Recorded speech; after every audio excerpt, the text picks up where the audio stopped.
Hey, thanks for making it to Veterans Info Tap. I'm glad you made it. I saw this headline that was buried in my Google searches, and I wanted to share it with you. It's the headline for the actual, to click on it and take you to where you want to go. And I like it because it really highlights the attitude that we, as the veteran sphere, right?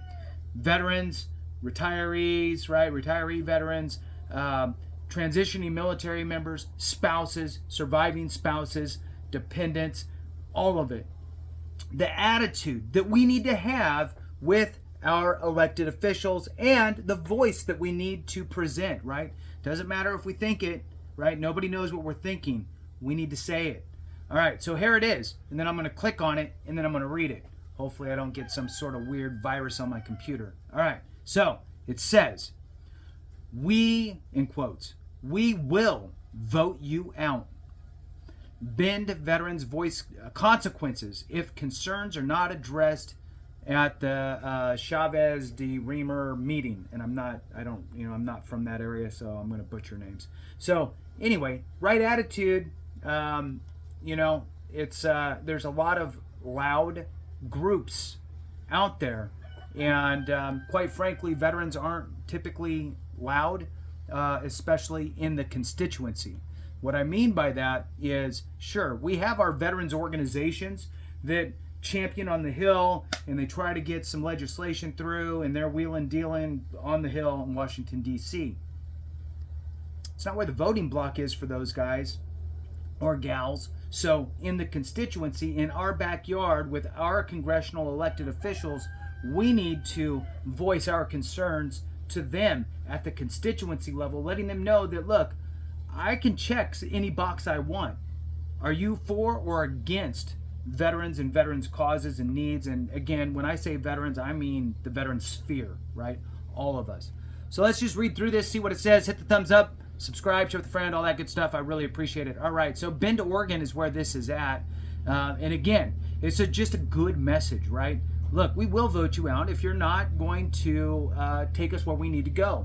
All right, so Representative Lori Chavez-DeRemer, and I'm not sure how you say it, was in Bend on Tuesday talking with veterans about the issues they face and what they want and need from the federal government. Now, look, I get it. One congressional member isn't going to magically make anything happen. But the more that are on the same page, right, the more we can actually get things done. So, you can only hold their feet to the fire so much. You need them to at least be on your side, right? So, Chavez-DeRemer hosted a veterans policy panel at the Bend Elks Lodge, bringing staff from the House Veterans Affairs Committee for the meeting with her area veterans.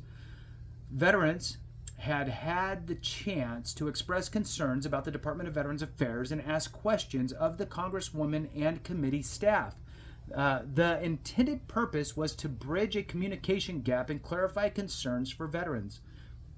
Chavez-DeRemer noted that she recently supported legislation that increased funding for the VA and passed the HOME Act to assist veterans experiencing homelessness.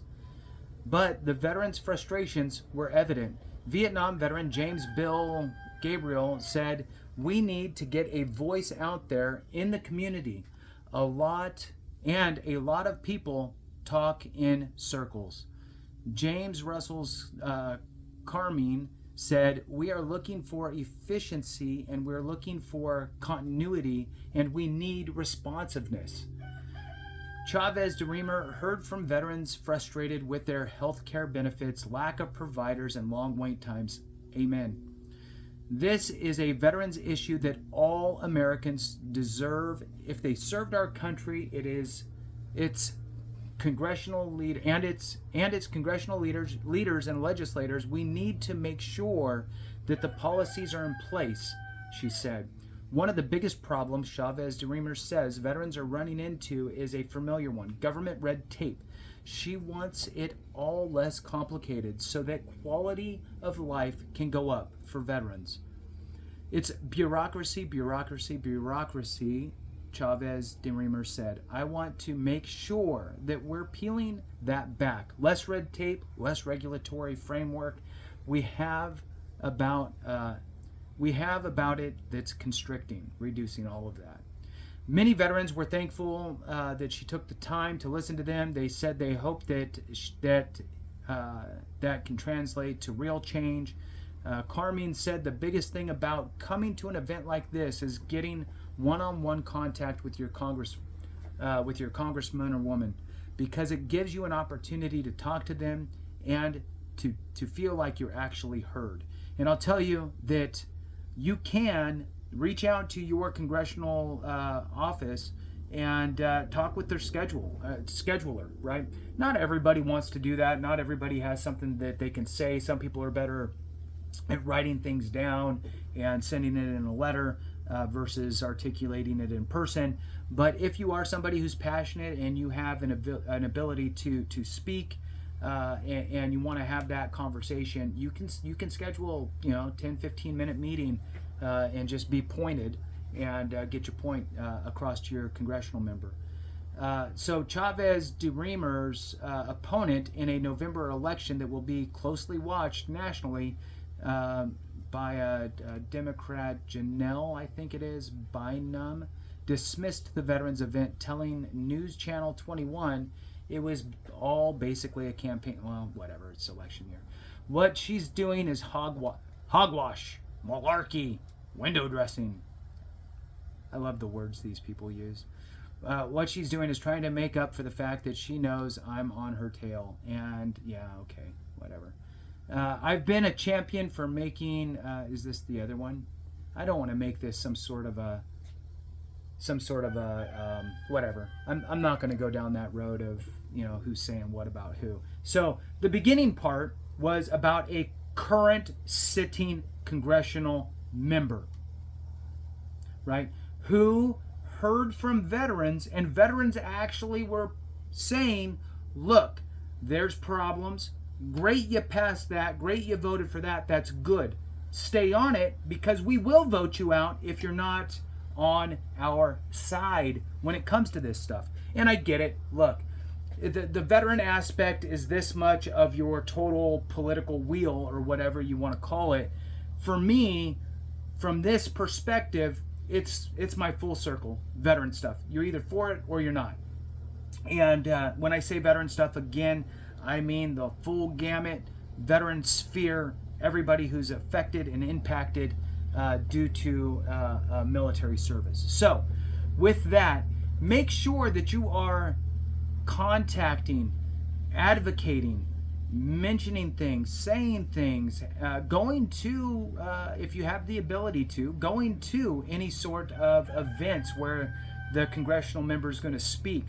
Show up. If you belong to a VFW, American Legion, DAV, any of those, show up with those folks, right?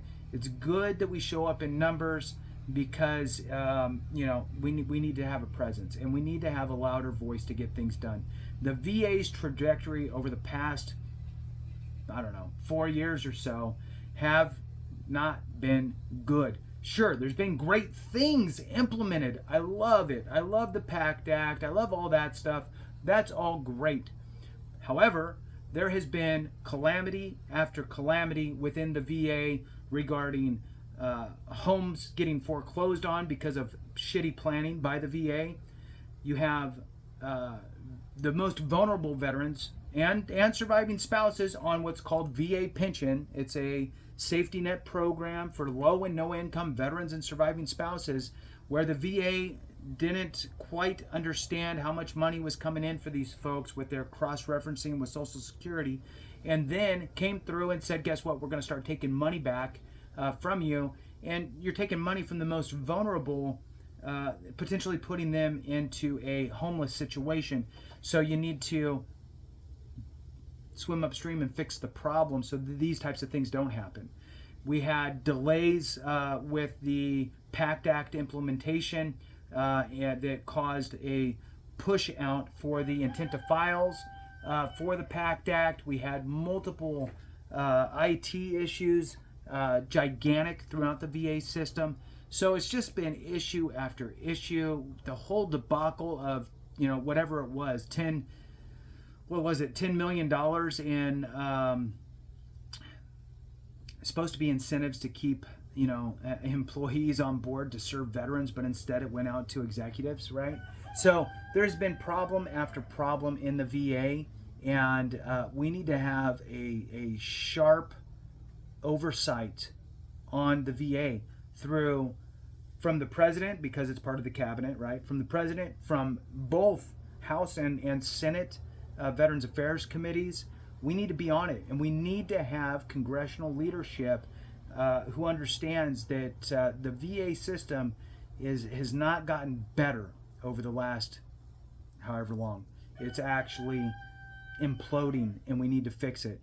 The fact that they're looking to eliminate 10,000 VHA workers through attrition, meanwhile they're trying to increase the number of veterans into the system, doesn't make any sense. So together we need to work and have a louder voice at the constituency level, in my opinion. Anyway, thanks for watching. I appreciate you. Have a great one, and remember, if we don't take care of each other, something went wrong.